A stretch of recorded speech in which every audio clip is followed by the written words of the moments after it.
সকলেই বলে থাকেন দুই বাংলার মিলনস্থল হলো মেদিনীপুর শহর। এখানে রয়েছে জোড়া মসজিদ। সেই মসজিদ উরস উৎসব উপলক্ষে সেজে উঠেছে। আর তাই ওই উৎসবে যোগ দিতে বাংলাদেশ থেকে যাত্রী বোঝাই একটি স্পেশাল ট্রেন এলো মেদিনীপুরে। ট্রেনটি অবশ্য বাংলাদেশের রাজবাড়ী থেকে এখানে এলো। যাত্রী সংখ্যা 2256 জন, যার মধ্যে রয়েছে খুদেরাও। তাদের অনেকেরই যেন প্রথম ভারত দর্শন হলো। মোগলা পাক হযরত সৈয়দ শাহ মুর্শেদ আলী আল কাদেরের প্রয়াণ দিবস উপলক্ষে পালিত হচ্ছে এখানে ওরস উৎসব। ইনি হযরত মোহাম্মদের 32তম এবং সুফি সাধনার আদি গুরু বড় পীর সাহেব হযরত আব্দুল কাদের জিলানির 19তম বংশধর মোগলা পাক 4ঠা ফাল্গুন প্রয়াত হন। ফলে এই দিনটিতে দেশ বিদেশের মুসলিম সম্প্রদায়ের মানুষজন তাদের গুরুকে স্মরণ করেন। ধর্মীয় অনুষ্ঠানে যোগ দিতে বাংলাদেশ থেকে বিশেষ ট্রেনে করে ধর্মপ্রাণ মুসলিমরা মেদিনীপুর শহরে এলেন। বলা যায় অবিভক্ত ভারত থাকাকালীন তীর্থযাত্রীদের এখানে আনতে সেই যে 1903 সাল থেকে এই ধরনের বিশেষ ট্রেনের ব্যবস্থা করা হয়েছিল, যা আজও চালু আছে। মাঝে 2 বছর কোভিডের কারণে বন্ধ ছিল। আসলে যে সমস্ত গরিব ধর্মপ্রাণ মুসলিম টাকা খরচ করে সেভাবে এখানে আসতে পারেন না, তাদের জন্য এই বিশেষ ট্রেনের ব্যবস্থা করা হয়েছে। এই উরসকে ঘিরে প্রতি বছরই উৎসবে মাতে মেদিনীপুর।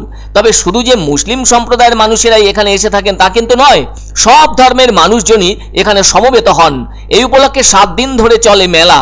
বাংলাদেশ থেকে আসা তীর্থযাত্রীরা দেশে ফেরার সময় নানা ধরনের সামগ্রী নিয়ে যান, যার মধ্যে অ্যালুমিনিয়ামের বাসনপত্র, মাদুর, মিষ্টি, জিরা প্রভৃতি।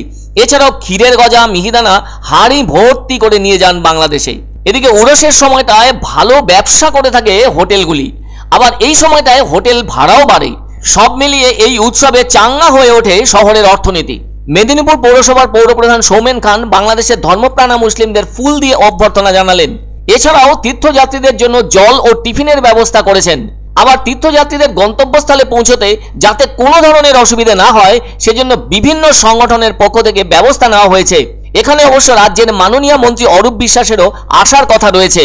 মেদিনীপুর টাউন মুসলিম কমিটির প্রাক্তন সম্পাদক তথা মেলা কমিটির সদস্য আব্দুল ওয়াহেদ বলেন, এবারেও বাংলাদেশ থেকে ট্রেনে চেপে এখানে এসেছেন তীর্থযাত্রীরা।